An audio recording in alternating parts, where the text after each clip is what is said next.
Hey there, what's going on everybody? It's Tori with Sword Guy Builds. Today we're going to be talking about clean drops in your overlays.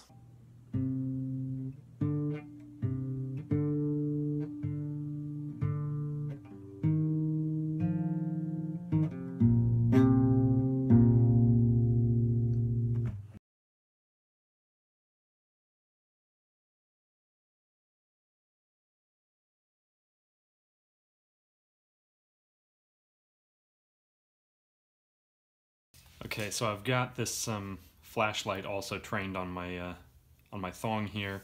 So hopefully, even though it's solid black, it'll be easier to tell which strand is which. So obviously, these two here are going to be the first ones that I need to drop, and I did not leave myself much room to play around with, but it's okay because we're going to drop them both in the same sequence here. So this one, I already know it's going to be the one to be dropped first, but I'll tell you what point we're looking out for. So just now, both of them were still on the under portion of the plait, right? But we see coming over here that now this one is in the top three.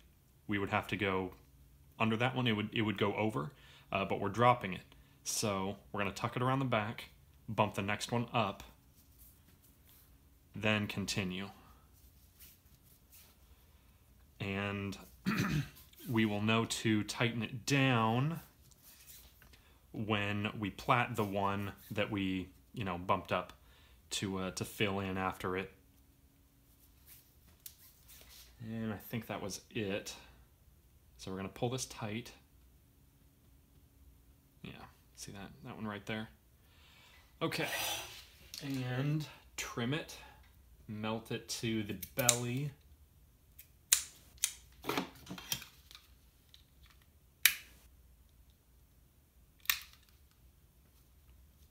Press it in there.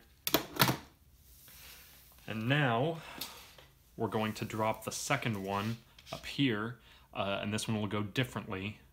So we're just going to pull it around under everything, pull it a little snug, okay? And then work the same side. And notice that on the right, we are now under 2/3, and on the left, we are now under 3/2. And that'll keep it radially symmetrical, the look of the plait. Oh, I feel like this one twisted. So for those second drops, I don't come back and tighten them down again. I feel like that works best. I'm just going to go a little bit. Losing space. I guess I will just melt this one to the belly right now.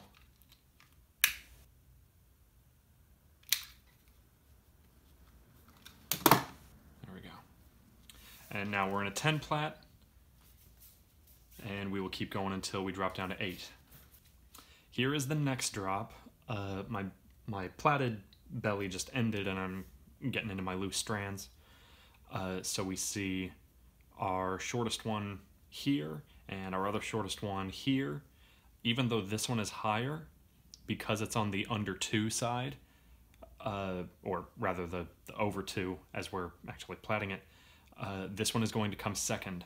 This one being on the over 3 side, this one is going to get dropped first. So we're going to skip this one, let it come around again later on. So actually, this is an interesting moment because the way I arranged my strands at the beginning, this one could drop out right now, but in this same stroke, this one needs to be dropped. So I think what I'm actually going to do is pull this one around another full plait and drop the other one first. So same thing, it was about to go, it was about to be passed under, but since we're dropping it, that's not going to happen. We're going to fold it around the back, bump the other one up.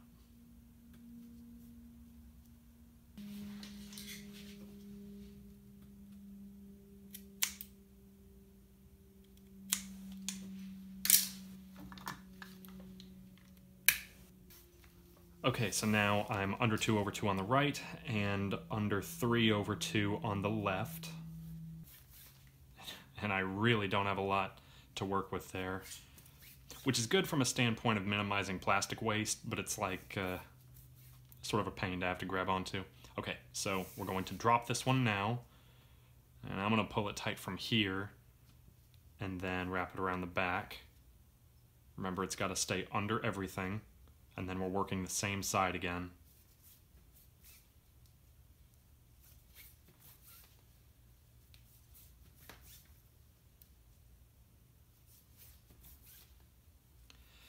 And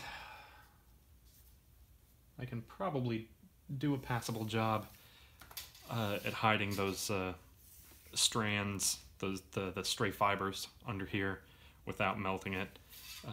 So I'm just going to do that because it's going to be hard to try and melt that being so short. Okay, here we are about to drop from 8 to 6. I've got my shortest strands down here at the bottom again, and I'm just going to pull this through. A couple more strokes.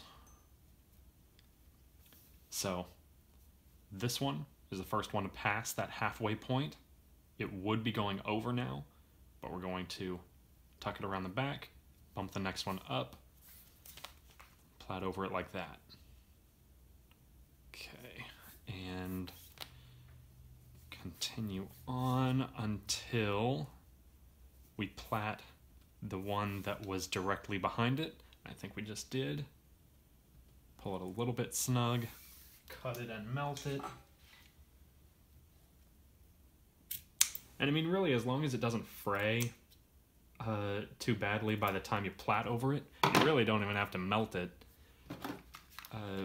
It's just for assurance, you know? I should also mention that I learned this technique originally from one of Blake Bruning's videos, and it was very helpful. I'll link to that one in the description. And then I also found out that Paul Nolan generally uses the same technique, so that's kind of fun. Anyway, about to drop this one. We already did our wrap and bump up the plait on that side, so this one is coming all the way around the back under everything. Work the same side, and again, that naturally puts us into an under 2/1 on the one side and an under 1/2 on the other side. And that's one of those things that's admittedly sort of preferential and like a small detail, but I don't like doing it any other way.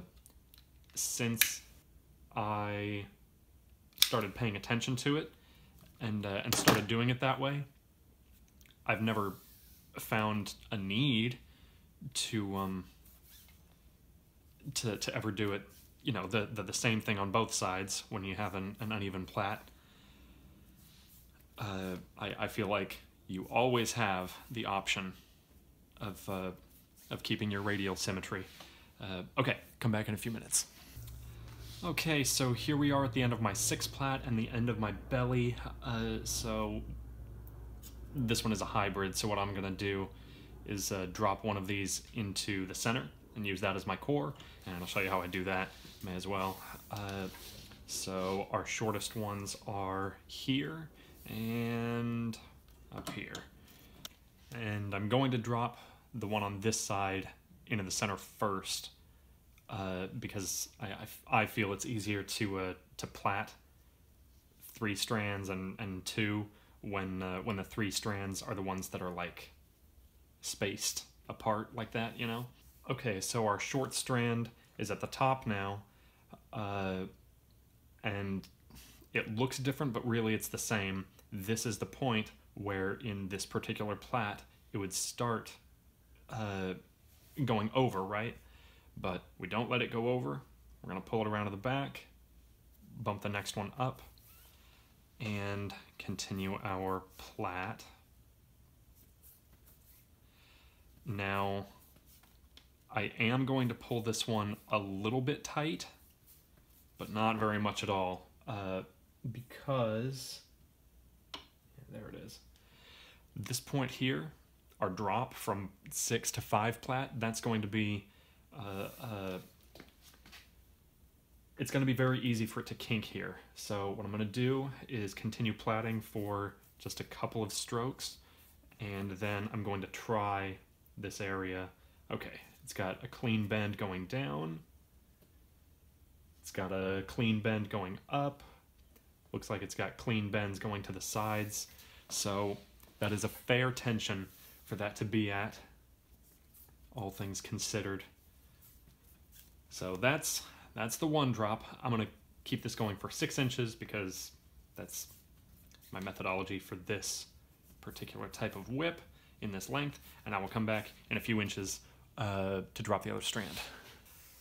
Okay, I am ready to drop this strand. I'm gonna pull it around the back, give it a slight tug, and I like to seat it directly on top of my other strand.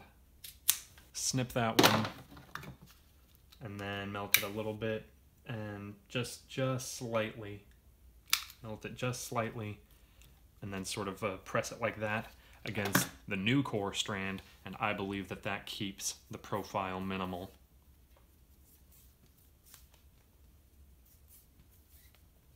And there it is. So that is my current method for dropping strands in an overlay.